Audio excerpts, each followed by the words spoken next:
Naitwa Sara Ndaba, ni afisa ustawi wa jamii kutoka Mamlaka ya Kudhibiti na Kupambana na Dawa za Kulevya Kanda ya Kaskazini. Ofisi ya Mamlaka ya Kudhibiti na Kupambana na Dawa za Kulevya Kanda ya Kaskazini ilianza rasmi Septemba 2023 na inashughulikia mikoa mikuu minne ikiwemo Arusha, Kilimanjaro, Tanga pamoja na Manyara. Na katika kutekeleza majukumu yetu haya tunashirikiana na wadau mbalimbali, pia tunashirikiana na taasisi za serikali ikiwemo zimamoto.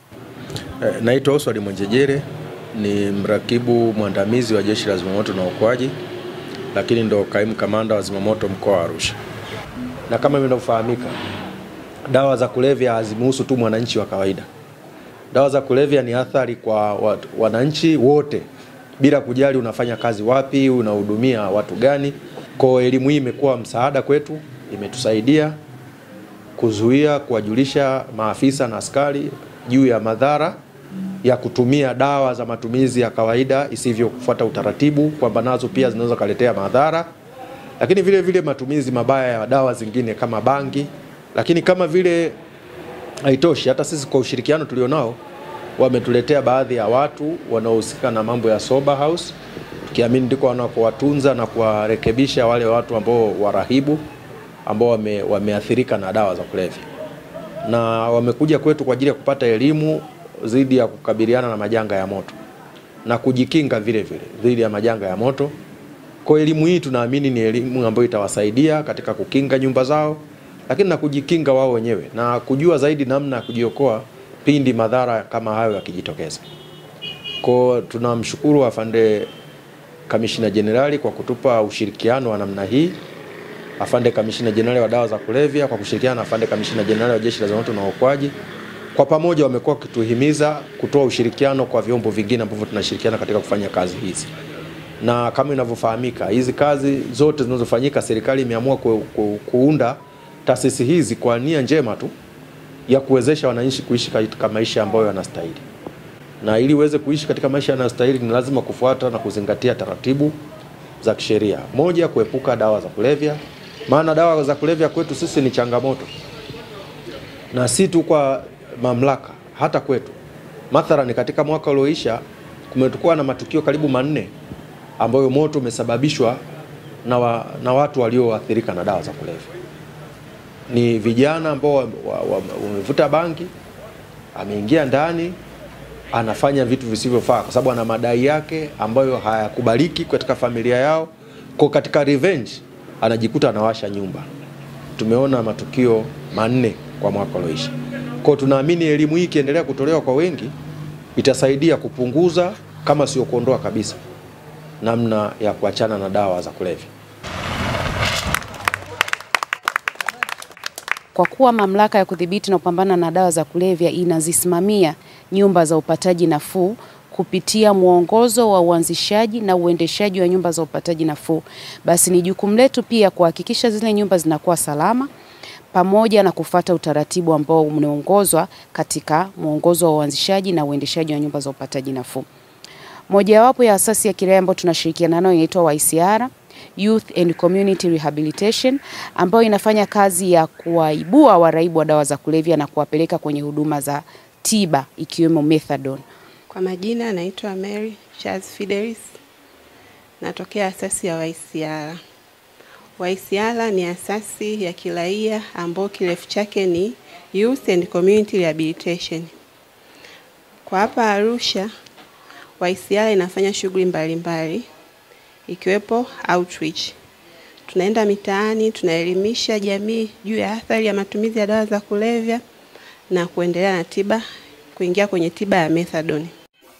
Kwa majina naitwa Ukasha Mrami Ukasha, ni mrahibu niliyopata nafuu kupitia tiba ya methadone. Hapo awali wengi wa watumiaji wa dawa za kulevya, hususan sisi waraibu, tulikuwa katika hali ya sitafahamu na hali ya kutokuweza kufahamu jinsi gani ya kuweza kupata nafuu na utu wa kuweza kuendelea na maisha mapya. Lakini kwa sasa na mapambano tu yanayofanywa na serikali yetu ya Jamhuri ya Muungano wa Tanzania, pia kupitia mamlaka Napenda kutoa shukrani za dhati. Kwa sasa hali ni nzuri. Vijana wengi tuliokuwa tukitumia dawa za kulevya, hususan sasa hivi tupo katika hali ya upataji nafuu, na wengi tukiwa katika jamii tumerudi kama awali hapo mwanzo. Kwa majina naitwa Happiness Michael Kakwaya, ni Community Outreach Coordinator katika asasi ya YCR.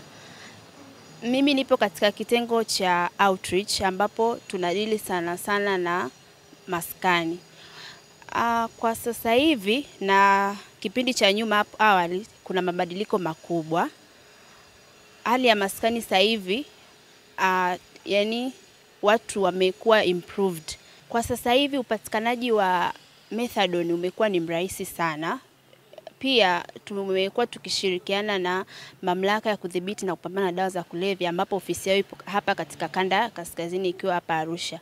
Wamekuwa msaada mkubwa sana kwa kutusaidia sisi tunapoenda kule maskani, tunaenda nao pamoja kuendelea kuelimisha jamii katika tatizo la dawa za kulevya, na imeleta matokeo chanya mpaka sasa hivi tulipofikia. Tunatoa msaada wa kisheria. Mpaka sasa hivi tumeweza kuwahudumia walengwa 55 katika msaada wa kisheria. Walengwa ambao tumeshakwisha kuwafikia toka tulivyoanza hapa huduma Arusha 2019 ni walengwa 2917, na walengwa ambao tumeunganisha kwenye matibabu ni 483 au 483 wako kwenye matibabu ya methadone hapo katika kituo cha Mount Meru na wako chini ya uangalizi wa asasi ya YCR. Mimi naitwa Frederick Remigius Chicharo. Mimi ni mnufaika wa Mat Clinic katika kitengo cha Arusha. Mimi nikiwa kama mnufaika wa Mat Clinic nimeweza kufikishwa pale, nimeweza kusikilizwa, nimeingia kwenye matibabu. Sasa hivi ni kijana ambao niko tayari, nina nguvu zangu, najishughulisha, afya yangu ya akili iko vizuri. Yaani ni jambo la kushukuru sana. So kitu haikuwa easy, haikuwa rahisi. Unajua haikuwa rahisi kabisa. Mafanikio haya yote tumeweza kupata kutokana na kushirikiana vizuri na mamlaka ya kupambana na kudhibiti dawa za kulevya chini ya uongozi wa Commissioner General Haleta Silimo, ikishirikiana vizuri na uongozi wa awamu ya 6 wa Mheshimiwa Rais Samia Suluhu Hassan. Tunashukuru kwa sapoti yao na tunaomba waendelee kutusapoti zaidi, kwani hatari ya dawa za kulevya ni kubwa na inaathiri sana jamii yetu. Takribani kuna waraibu zaidi ya 700 ambao wanapata huduma kwenye kituo kimojawapo ambacho kiko kanda ya kaskazini katika jiji la Arusha, na kituo hiki kiko katika hospitali ya Mount Meru. Kwa majina naitwa Dr. Salum Said, mkuu wa kitengo cha kutolea huduma saidizi kwa waraibu wa dawa za kulevya katika hospitali hii ya rufaa ya mkoa wa Arusha Mount Meru. Kwanza kabisa tunashukuru kwa kupokea huduma hii, na kama tunavyofahamu hospitali yetu ya mkoa wa Mount Meru kwenye kitengo hichi tunahudumia waraibu wa dawa za kulevya katika mkoa mzima na mikoa ya jirani kama Kilimanjaro na Manyara. Kimsingi tulianza kutoa huduma hii mwanzoni mwa mwaka 2021 mwezi wa pili, ambapo tulianza na wagonjwa kama 12 tu, ambapo wanaume wamekuwa ni 10 na wanawake wako 2. Mpaka sasa hivi mwaka huu 2025 tuna wateja zaidi ya 800 ambao hii ni jitihada kubwa ambazo zimefanywa chini ya serikali yetu pendwa. Kama tunavyofahamu, tunafanya kazi tukishirikiana vema kabisa na asasi za kiraia, ambazo tunazo asasi 5 ambazo asasi hizi zinapata pia fandi kutoka serikalini. Zote hizi ni jitihada za Mheshimiwa Rais wa Jamhuri ya Muungano wa Tanzania Dr. Samia Suluhu Hassan.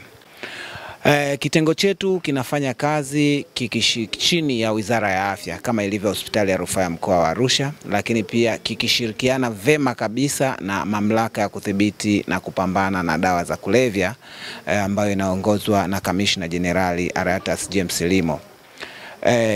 Tuko hapa kwa miaka 4 sasa, ambapo tunao waraibu ambao wamepata mafanikio, wamegraduate hapa wa zaidi ya 80 kwa sasa, naweza kusema hivyo. Matibabu haya kimsingi ni bure na waraibu wote hao zaidi ya 800 wanahudumiwa hapa wakiwa kwa matibabu bure kabisa. Kuna waraibu ambao wanajidunga na dawa za kulevya, kuna waraibu ambao wanavuta dawa za kulevya. Kwa hiyo kuna magonjwa ambayo yanaambatana na matumizi ya dawa hizi. Kwa mfano wanaojidunga wanapata majipu, wanaweza kupata homa za ini, wanaweza wakapata maambukizi ya TB, wanaweza wakapata pia maambukizi ya HIV, lakini hivyo vyote vimefanywa bure ndani ya kituo chetu hichi chini ya uongozi wa Mheshimiwa Rais Samia Suluhu Hassan. Lakini zipo jitihada nyingi ambazo zimefanywa kuhakikisha kwamba huduma hizi zinawafikia. Sasa hivi kimsingi ukiwaangalia waraibu hawa, changamoto ambayo inawasumbua sana ukuta ni machangamoto kubwa za afya ya akili, changamoto za uzalishaji, za social life zinakuwa interfered. Kwa hiyo kwa kuona hilo, Mheshimiwa Rais akaona kuna haja ya kushusha gharama kabisa, kuweka ni bure na kuto kuwachaji gharama yoyote, ili waweze kuja kuwa productive, waweze kuja kurudia kwenye familia zao za kawaida. Asasi nyingine ambazo zinatusaidia katika kutoa huduma za kisaikolojia, tuna asasi inaitwa Care for All ambayo inatusaidia kuwaibua waraibu, lakini pia inatoa huduma za kisaikolojia kwa wale ambao wameathirika na dawa za kulevya, lakini pia kwa wale ambao wana changamoto ya afya ya akili. Naitwa Hawa Omar, ni Executive Director na Founder wa Care for All. Sisi tunajikita sana kwenye afya ya akili pamoja na kupambana na uraibu. Lakini pia ni kutoa prevention education ili watu wasingie katika matumizi ya dawa za kulevya. Care for All tumeanza kama miaka 3 imepita, na kuanzia tumeanza mpaka sasa hivi tumekuwa hand in hand na DCA, kwanza kwa kutupa mwongozo on how tunatakiwa kufanya kazi, watu gani tunatakiwa tufanye nao kazi, namna ya kusupport waraibu wetu. Lakini pia sio sisi tu, wao wamekuwa na mchango mkubwa sana kwenye kutoa ushirikiano kwa waraibu. Kwa pamoja tumeamua kuwapa second chance. DCA wamewapa ushirikiano sana waraibu kwenye kuwapa mitaji. Wengi wamepata fursa hiyo ya kufunguliwa biashara, wamekuwa very supportive, na hiyo ni kuwapa second chance waraibu, ambacho ni that's what we do. Mwanzo ilikuwa tukifanya kazi sisi asasi za kiraia kulikuwa kuna gap, a very big gap, kwamba kila mtu alikuwa anafanya kazi kivyake, lakini pia tulikuwa hatushirikiani. Lakini tangia ofisi ya kanda ya kaskazini imefunguliwa, the gap imepungua kwa asilimia kubwa sana, and right now tunafanya wote kwa ushirikiano, asasi zote za kiraia pamoja na mamlaka, hand in hand, tunafanya wote kazi kwa pamoja. Na pia DCA wanatupa ushirikiano sana, kwa mfano kwenye kwenda kutoa elimu mashuleni, pale ambapo tunaenda kwenye activities ambazo tunafanya, na wenyewe wapo kwa kutupa support. Lakini pia sometimes ndo kwenye kutoa pia financial support, mtu mkikwama, DCA they come through na wanafanya jambo liwezekane. Lakini pamoja na hivyo, kwa kanda ya kaskazini tumefanikiwa sana kwa sababu tumetoa nafasi ya kushirikiana na jeshi la polisi katika kuwakabili watu wanaofanya biashara ya dawa za kulevya, lakini pia namna gani ya kushirikiana kwa pamoja kuwasaidia waraibu wa dawa za kulevya. Naitwa Kamishna mwandamizi msaidizi wa polisi Justin Masejo. Mimi ni kamanda wa polisi mkoa wa Arusha. Kwa ujumla ni kwamba kabla mamlaka haijafungua, polisi tulikuwa tunaendelea kufanya hizi operation, lakini si kwa kiwango kikubwa sana kama mamlaka ilivyokuwa imeingia hapa. Kwa hiyo mara kwa mara tulikuwa tukifanya operations za pamoja kwa kushirikiana pamoja na mamlaka, na hususan katika maeneo yale ambayo yalikuwa yameathirika sana na kilimo cha madawa ya kulevya hususan bangi. Lakini pia katika operations ambazo kama unavyojua tuko katika mkoa mpakani, mkoa wetu ni mpakani na nchi jirani, kiasi kwamba kuna wakati madawa ya kulevya mengi sana yalikuwa yakipita katika mkoa wetu kwa maana njia ya kupitia. Lakini baada ya kuwa mamlaka imefika hapa, operations zilikuwa zinaendesha pamoja na kushirikiana na jeshi la polisi kwa kiwango kikubwa sana. Unaona hata ile trend au ule mwenendo wa madawa ya kulevya tunaona kabisa kwamba umekwenda ukipungua. Lakini pia hii tumethibitisha pia hata kwa kesi ambazo zinapatikana mahakamani, kesi nyingi zimeweza kufanikiwa na watuhumiwa wengi wameweza kufikishwa mahakamani na mamlaka, lakini hii ni kutokana na ushirikiano mkubwa sana ambao tulikuwa tunafanya pamoja na mamlaka.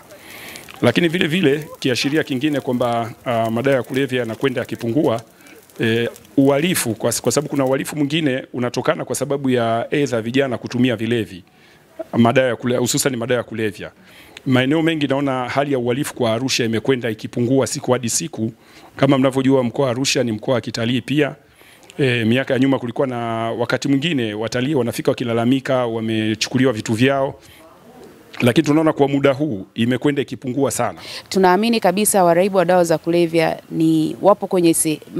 wapo kwenye eneo la kujiingiza kwenye kufanya makosa madogo madogo, hata makubwa pia wapo, lakini kwenye yale makosa madogo basi tumejaribu kutoa elimu kwa jeshi la polisi na imekuwa ni mafanikio makubwa, kwa sababu wakikumbana na hawa waraibu wa dawa za kulevya wanaona ni namna gani ya kuwapeleka mahali gani sahihi kwa kuwasaidia badala ya kuwapeleka kwenye vizuizi na kadhalika. Kwa wale ambao wameshaathirika na madawa ya kulevya kwa namna moja au nyingine, nitoe wito wajitokeze kwa ajili ya kuweza kupata matibabu, kwa sababu kama tunavyoona katika ofisi zetu za mamlaka hapa ya kudhibiti madawa ya kulevya kwa mkoa wa Arusha, wana vitengo mbalimbali na sisi walitupa elimu hiyo.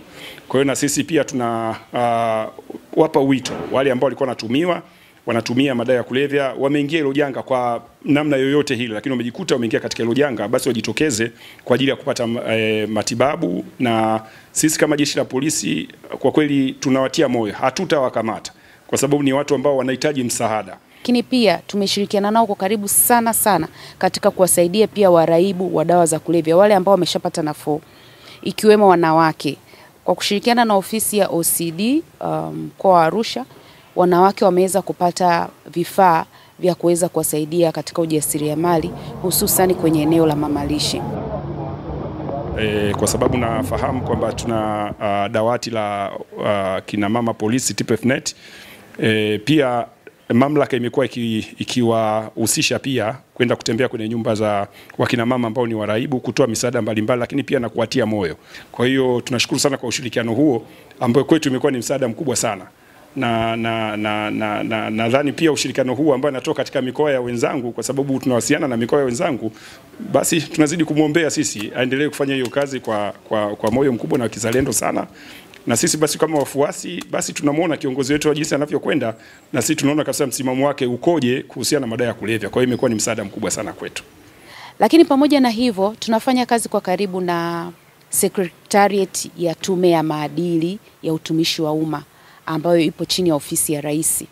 Kwa jina la Gerard Mwitebele, ni katibu msaidizi ofisi ya Rais, Secretariat ya Maadili ya Viongozi wa Umma Kanda Kaskazini, ambayo inasimamia mikoa mitatu: Arusha, Manyara na Kilimanjaro. Kama kanda katika kusimamia maadili, hatufanyi kama kisiwa. Tuna wadau mbalimbali wa kusimamia maadili. Mojawapo ni mamlaka ya kudhibiti na kupambana na dawa kulevya. Tuliona kwamba mpaka mtu amevuta bangi, manake alikuwa hana maadili. La akivuta vile vile manake ndo anaharibu maadili zaidi. Kwa hiyo kwa kutambua hilo, ndugu zangu kamishna msaidizi Kanda Kaskazini na timu yake na timu yangu, kwanza tulianza kwa kutoa mafunzo. Moja, tumeenda Same kule kwa klabu za maadili. Kwa hiyo nikifika pale kwa wanafunzi, mimi nafundisha maadili, na anakuja mdawa kulevya anafundisha athari za madawa kulevya. Tumezunguka kote huko shule za mjini hapa Arusha, lakini tumeenda Sober House kwa ushirikiano pamoja. Tumepita kote huko kwa ushirikiana. Lakini pamoja na hivyo, tunafanya kazi na vituo mbalimbali ambavyo vinatoa huduma kwa waraibu wa dawa za kulevya, ikiwemo Sober Houses au nyumba za upataji nafuu. Mamlaka imetengeneza mwongozo wa uanzishaji na uendeshaji wa nyumba za upataji nafuu ambao unatumika katika kuziendesha hizi nyumba. Naitwa Jacob Yona, ni mkurugenzi wa taasisi ya Moshono Foundation. Moshono Foundation ni kituo cha matibabu kwa waraibu wa pombe, bangi na vilewesho mbalimbali. Tupo maeneo ya Arusha, Moshono. Tunafata miongozo kutoka DCA ambayo ikiwa ni mamlaka ya kupambana na kudhibiti dawa za kulevya. Na moja wapo ya miongozo hii ni kuhusiana na tiba kazi, ili kuweza kuwasaidia waraibu kuondokana na utegemezi na kuwa productive members kwenye society. Tuliona ni vema kupitia wadau mbalimbali tukatoa elimu ya ujasiriamali kwa wale ambao wako kwenye sober houses, mameneja na wamiliki, ili waweze kujiendeshea shughuli zao tofauti tofauti ndani ya nyumba hata nje ya nyumba. Na mojawapo ya project tunazozifanya hapa ni welding. Kuna mradi pia wa mboga bustani, na kama unavyoona hapa kuna vitanda ambavyo tunatengeneza na vitu mbalimbali. Hii inawasaidia hawa ili kuweza kujitegemea wenyewe, na pia kuweza kuwa ni mradi ambao unawasaidia ili akitoka hapa anajua kabisa anaenda kufanya kitu gani. Kwa majina mimi naitwa Kelvin Wilfred Moshi. Nimekuja hapa Arusha kwa ajili ya matibabu kwa sababu nilikuwa na tatizo la uraibu. Nikikumbuka nilivyokuja hapa nilikuwa nimechoka, niko sick and tired, lakini leo hii na uwezo wa kushika mashine ya kuchomelea na naweza nikachomelea kitu kikaonekana, na isitoshe na hapa nilipo sasa hivi na uwezo wa kufundisha hata waraibu wenzangu. Mimi ningependa kushukuru tu mamlaka ambayo inapambana na dawa za kulevya Tanzania, DCEA, kwa kuweza kupambana na, kwa sababu sasa hivi kundi kubwa la vijana la angamia kutokana na madawa ya kulevya. Pamoja na mafanikio makubwa ambayo tunayapata kupitia hizi nyumba za upataji nafuu kuzalisha vijana ambao wameachana na matumizi ya dawa za kulevya, basi wapo ambao wamejiunga kwenye vikundi mbalimbali na kutafuta mashamba kwa ajili ya kufanya kilimo mbalimbali. Kuna nyumba za upataji nafuu zilizoko mkoa wa Arusha ambazo zimechukua shamba eneo la Kikwe. Wameweza kufanikiwa kulima mahindi, maharage, mapapai, kabichi pamoja na mazao mengine kwa ajili ya kujikimu wao kwa wao kwenye zile nyumba zao, lakini pamoja na kufanya mauzo ili waweze kupata fedha na kugawana na kuendeshea mashamba yao. Mimi naitwa Talik Azizi Hamza Mkawa na ni mraibu ambaye ninayepata nafuu. Ushawishi wa kufanya kilimo umetokana kwa sababu sisi najua ni watu ambao waraibu tumetumia dawa za kulevya. Mara nyingi sana tukiwa katika vituo vyetu, kama mimi nimepatia matibabu katika kituo cha Dar es Salaam Kigamboni. Kwa wakati huo Kigamboni kulikuwa hakuna mashamba, tunakaa tu ndani soba. Hatufanyi shughuli zozote zile, sana tunafanya programu ya hatua 12. Lakini sisi tulipokuja huku Arusha tumepata ushawishi wa kuweza kufanya kilimo, kwa sababu watu wengi sana tukiwa tunatoka nje tunakuwa hatuna shughuli ambazo za kufanya. Kwa hiyo mara nyingi tunakuwa tukiwa hatuna shughuli tunarudi katika sehemu zetu zile zile ambazo tunazotumia dawa za kulevya. Kwa hiyo tukaona ili tujihusishe na kilimo tuweze kujifunza vitu ambavyo mbalimbali, hata mtu akija kutoka katika sober house akiwa anakwenda nje anajua kwamba naweza nikafanya kilimo cha mboga mboga na nikapata faida kiuchumi, nikaweza kujisaidia, ama naweza nikafanya kilimo cha mahindi pia nikapata faida kiuchumi, nikapata kujiendeleza na familia yangu. Naona kama mashamba haya tuna karibuni eka 4, eka 1 hapo tumevuna tayari maharage, na hii ina maharage na hiyo ina maharage. Kwa hiyo na katika hizi eka 3 kuna takriban vijana 15 katika kila eka ambayo wanaosimamia. Hiyo ni hatua nzuri sana, na elimu hii ya ujasiriamali au elimu hii ya kufanya kilimo tuliwawezesha kupitia taasisi mbalimbali ikiwemo THPS ambao walituwezesha kuwapa elimu wao waraibu ambao wameshaweza kupata nafuu ili waweze kujikimu na shughuli mbalimbali za kiuchumi, wasiweze kurudi kwenye matumizi ya dawa za kulevya. Kwa jina naitwa Michael Samuel. Nilikuwa mtumiaji wa madawa ya kulevya, bangi pamoja na pombe. Lakini sasa hivi nimeamua kuacha kutokana na huduma niliyoweza kuipata, msaada wa kukaa soba.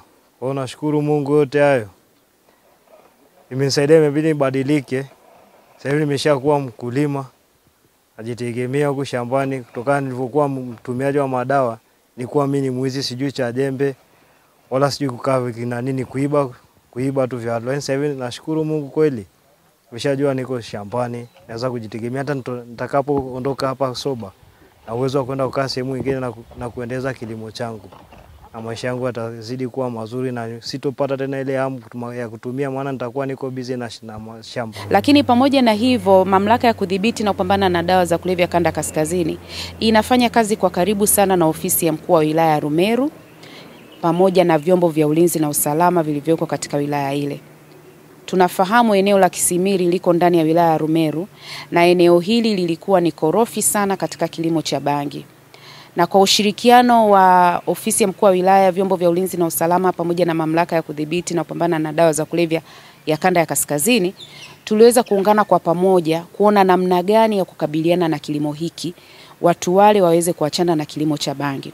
Mimi kwa majina naitwa Mwinyi Ahmed Mwinyi, mkuu wa wilaya ya Rumeru.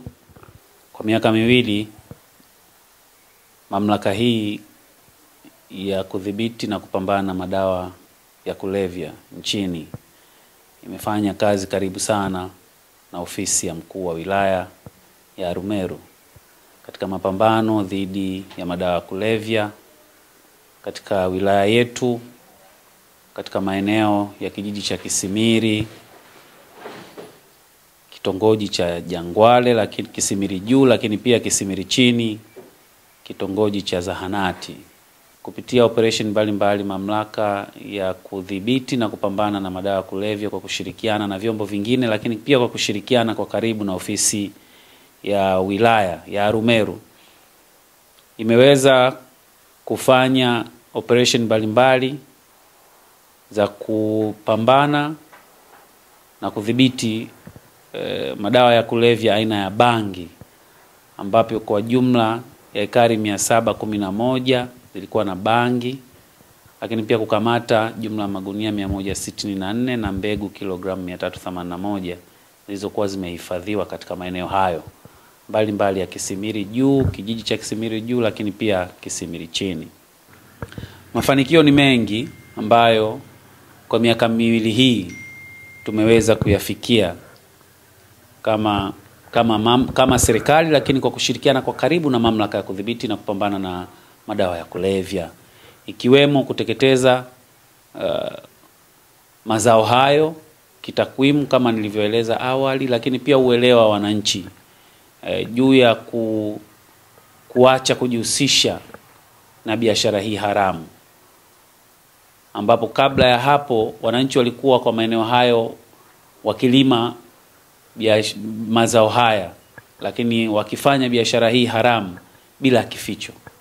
Ulikuwa ukipandisha tu unakuta mashamba haya ya bangi, na wanaoshughulika pia na shughuli hii walikuwa wakifanya kwa uwazi sana. Lakini mara baada ya kuanzishwa kwa mamlaka ya kudhibiti na kupambana na madawa ya kulevya kwa kanda ya kaskazini na ofisi kuanza kazi, elimu ya kutosha imekwenda kwa wananchi, lakini pia wananchi wamepokea elimu ile na wengi wao kuanza kuacha taratibu kujihusisha na shughuli hizi. Lakini pia kupitia operation mbalimbali ambazo zinaendelea kufanywa na zimefanywa, basi zimeleta matokeo chanya ya kupunguza kwa kiwango kikubwa sana wananchi kushiriki katika uzalishaji wa bangi. Lakini pia kwa sasa wapo ambao wamekimbia haya maeneo ya wazi, ambapo yani hawafanyi tena shughuli hizi kwa uwazi, lakini pia wapo ambao wameacha. Kwa majina mimi naitwa Martha Ntiyogi Model. Niko kwenye eneo ya kijiji cha Kisimiri juu, kitongoji cha Jangwale. Sisi kwa muda uliopita tulikuwa yani Kisimiri ni kijiji ambayo ilikuwa imekaa kwenye akili yao, imekaa kwenye kilimo cha bangi. Lakini baada ya serikali kuja kudhibiti madawa ya kulevya, sasa hivi tumerudi kwenye mazao ya halali. Tunalima chakula ya halali kabisa, mahindi, maharage, mbege na hata wengine wanaotesha alizeti. Lakini pia operation zinaendelea mbalimbali leo na kesho kutwa, ili kuona namna gani wananchi wetu hawa wanaacha kabisa kilimo cha bangi, lakini pia wanaacha kujihusisha na shughuli zote za madawa ya kulevya. Pamoja na hivyo, mamlaka ya kudhibiti na kupambana na dawa za kulevya tunafanya kazi na taasisi mbalimbali ikiwemo TAKUKURU. Viongozi wetu waliona tatizo la rushwa na tatizo la dawa za kulevya ni vitu ambavyo vinaenda pamoja. Kwa hiyo ni vema elimu ikaanza tokea ngazi ya chini kabisa. Kwa hiyo elimu hii tunashirikiana na ofisi za TAKUKURU ikiwemo wilaya ya Same na ofisi zote za kanda ya kaskazini katika kupeleka ujumbe kwa jamii, hasa ngazi ya shule za msingi, sekondari na vyuo na jamii kwa ujumla waweze kufahamu tatizo la rushwa lakini kupinga matumizi ya dawa za kulevya. Naitwa Diamond Andrew Mwakababu, ni mkuu wa TAKUKURU wilaya ya Same, mwenye jukumu la kusimamia kazi zote za TAKUKURU katika wilaya. Lakini pia TAKUKURU wilaya ya Same tunashirikiana na mamlaka ya kudhibiti na kupambana na dawa za kulevya katika utoaji elimu kwa viongozi wa serikali za vijiji, lakini pia katika operation ambazo zinafanyika na mamlaka husika. Lakini pia TAKUKURU tunashiriki katika mapambano au kudhibiti na kupambana na dawa za kulevya kwenye vikao na kwenye kuwazungukia wananchi katika kutoa elimu na uhusiana na maendeleo yao, lakini pamoja na kukataza vitendo vya kiharifu. Kwa tunashiriki pia katika kutoa elimu watu waweze kuacha kutumia madawa ya kulevya, lakini pia watoe taarifa kwa vyombo vinavyohusika ili kutokomeza hiyo biashara ya madawa ya kulevya. Kwa ujumla TAKUKURU pia tunashirikiana na mamlaka ya kudhibiti na kupambana na dawa za kulevya kwa kutoa taarifa zinazohusiana na dawa na taarifa zinazohusiana na vitendo vya madawa ya kulevya, aidha kwa jeshi la polisi, kwa sababu tuko sehemu moja kama ni sehemu ya utatu. Na kwa sasa hivi TAKUKURU, jeshi la polisi, ofisi ya mashtaka na mamlaka ya kudhibiti na kupambana na dawa za kulevya tuko pamoja. Kwa hiyo inapotokea swala lolote linalohusiana na dawa za kulevya na ofisi yangu imepokea, basi huwa tunaziwasilisha mahali panapohusika, ambayo ni wenzetu wa polisi ambao ndio wanashughulika na jinai hiyo ya dawa za kulevya. Mimi kwa jina naitwa Sam Justin Mchome. Mimi ni mwenyeji wa kijiji cha Likweni, kitongoji cha Hemgunga. Kulikuwa na operation zimepita za kiserikali ili kutokomeza madawa ya kulevya aina ya mirungi. Na jambo hilo tumeshirikiana na serikali. Operation yenyewe ilikuwa ni nzuri na serikali imeshirikiana na wananchi kwa ajili ya kutokomeza jambo hilo. Lakini kwa vile ni kitu ambacho kilikuwa ndani ya wananchi, ni lazima wakiache, maana serikali haipendi. Lakini tuombe na serikali itusaidie kutuinua ili tuweze kupata manufaa. Kilimo tunachoendelea nacho hapa ni kilimo cha kahawa, lakini huwa kahawa inachukua muda mrefu sana.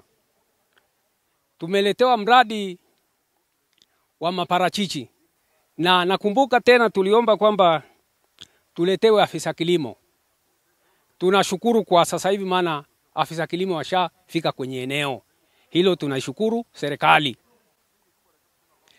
na tunachosisitiza tu kwa upande wa serikali ni kutunga mkono na wananchi wenzangu kuwa makini ili tuweze kupelekana na utaalamu wa kilimo, kwa sababu mtaalamu tulikuwa ni ombi letu na sasa hivi tunaye. Na kwa upande wa kilimo cha terraces, sisi kwa lugha tunaita matuta, watu wameshajitahidi, na tulikuwa miaka iliyopita tulipata mfadhili wa kupitia ofisi yetu ya wilaya, tulipata ufadhili na tulisaidika, na watu wengi walipata mafunzo. Kwa sasa hivi watu wanaendelea kupiga terraces. Na kwa upande wa pembejeo ni shukuru, kwa sababu waliona kabla hatujaona, na walivyoona wakatushirikisha. Tulikuwa kitu kimoja, kwa hiyo wote tuliona na tunashukuru kwa ajili ya msaada wao na kutuelimisha. Ndio maana jambo hilo sasa hivi halipo kabisa. Pamoja na hivyo, ofisi ya Kanda ya Kaskazini tunafanya kazi na kwa ushirikiano mkubwa sana na taasisi mbalimbali za dini, ikiwemo taasisi za dini ya Kikristo pamoja na dini ya Kiislamu, lakini pia tumekuwa tukitoa elimu maeneo mbalimbali, ikiwemo misikitini, ikiwemo makanisani, lakini pia tumetoa elimu katika makusanyiko mbalimbali, ikiwemo makusanyiko ya Wasabato ambao tumeweza kwenda kutoa elimu juu ya tatizo la dawa za kulevya kwa kushirikiana na wataalamu wa afya ya akili. Ndugu zangu, mimi ni imamu wa msikiti wa Kijenge Arusha. Jina langu naitwa Khamis Qasimu Mwadago. Suala la madawa ya kulevya na kuhusiana na masala ya kiulevi kwa ujumla, sisi tunayo maelekezo ya kupitia kwenye Qur'ani na maelekezo ya Mtume Muhammad sallallahu katika kukataza munkari huo. Mwenyezi Mungu kwenye Qur'ani anasema hakika pombe ambayo ndio inakusanya mkusanyo wote wa ulevi pamoja na kamari na vitu vingine Mwenyezi Mungu amevitaja kwa ujumla, asema huo ni uchafu katika amali za sheitani, jiepusheni navyo ili mpate kufaulu. Vijana wetu wengi kwa sasa hivi na wakati tuliokuwa nao wamezama katika madawa ya kulevya ambayo ni athari kubwa iliyokatazwa na Mwenyezi Mungu na maelekezo ya Mtume wetu Muhammad sallallahu alaihi wasallam. Na ukienda kwa Bwana Mtume kuna makatazo anasema jiepusheni na kila chenye kulewesha. Kila chenye kulewesha Mwenyezi Mungu amekikataza. Sasa ukiangalia makundi ya vijana katika vitu viwili hivi, cha kwanza madawa ya kulevya, bangi, pombe, mirungi na madawa ya kulevya. Halikadhalika na masala ya kamari, tusipoangalia na tusipokuwa makini katika kukataza vijana wetu, kwanza tutapata madhara katika dini. Jambo la pili, tutapata madhara katika jamii yetu tunayoishi nayo na tutapata madhara katika nchi yetu ya Tanzania kwa ujumla. Sisi kwa makatazo haya tunaona vijana wetu wengi sana wameingia katika wimbi la hii mihadarati. Na namna ya kufanya ni sisi kuwa tunawaambia msikitini, kujaribu kuzungumza nao na kuwakataza yale mambo ambayo Mwenyezi Mungu ameyakataza. Lakini pamoja na hivyo bado tunahitaji nguvu kubwa ipitoke katika mamlaka ya dola ya kuangalia vijiwe wa vijana hao ambao wanakaa katika sehemu mbalimbali. Lengo lao na madhumuni ni kuendelea na jambo hilo na ni kuhamasisha kila kizazi kinachokuja kuingia katika tatizo hilo. Uwepo wa kanda ya mamlaka ya kuzuia madawa ya kulevya Kanda ya Kaskazini umekuwa na msaada mkubwa sana. Kwa sababu hili jambo sio jambo dogo. Wanafanya biashara wana pesa, wanafanya biashara wana mbinu. Kwa hiyo mamlaka zinatusaidia kuweza kuzuia huko, kuanzia zile dawa zikiletwa, mirungi inapoletwa, bangi zinapoletwa, wao wanapokuwa wanajaribu kudhibiti kwa nguvu ya dola, wanatusaidia kuenea kwa kasi ile mihadarati. Lakini vile vile uwepo wa kanda umekuwa na msaada kwetu kwa sababu wanapita kwenye taasisi zetu za misikiti na taasisi nyingine kuja kutuelezea madhara yanayopatikana kwenye madawa ya kulevya, madhara jinsi kiwango kilipofikia na kutupa tahadhari. Kwa hiyo hicho ni chombo muhimu sana katika jamii yetu na tunakiombea Mungu kiendelee na serikali iweke nguvu katika sehemu hiyo.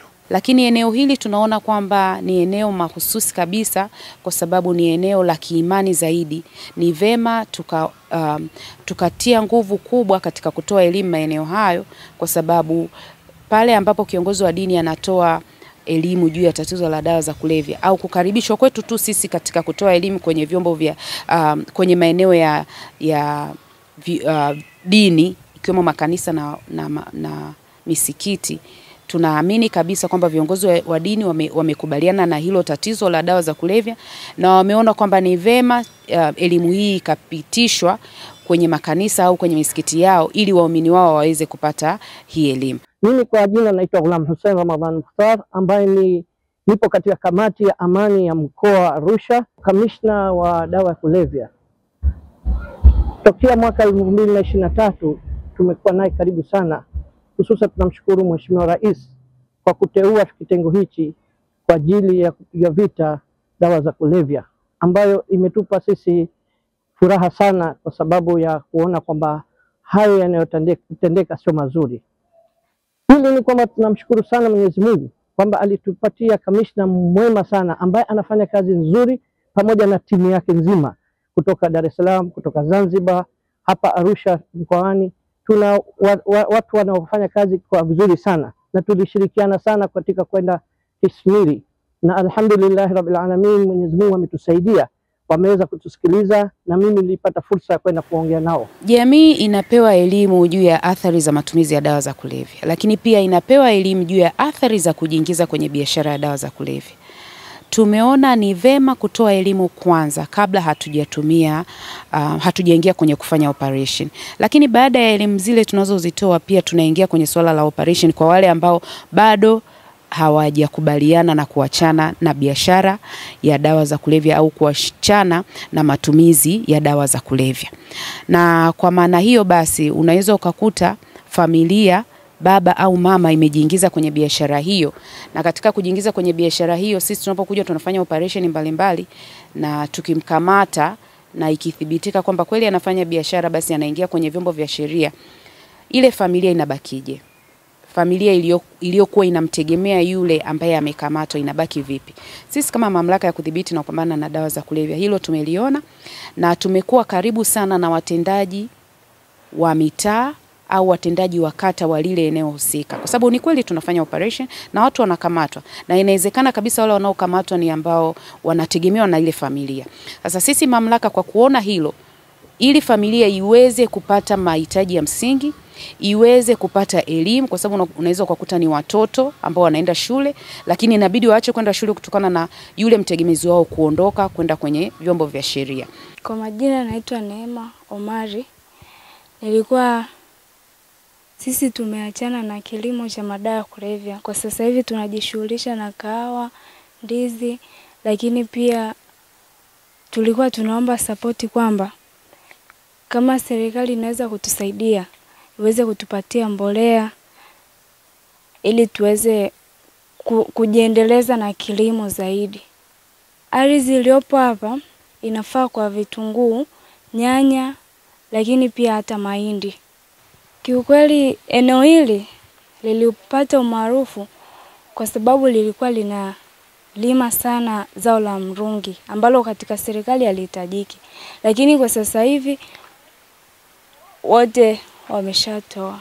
Basi sisi kama mamlaka tunaona ni vema kufanya mawasiliano mazuri na mtendaji wa kata wa eneo lile, mtendaji wa kijiji au afisa ustawi wa jamii ambaye yuko eneo lile, ili kuhakikisha hii familia inaishi vile ambavyo inatakiwa, inaishi kwa kupata mahitaji yale ya msingi.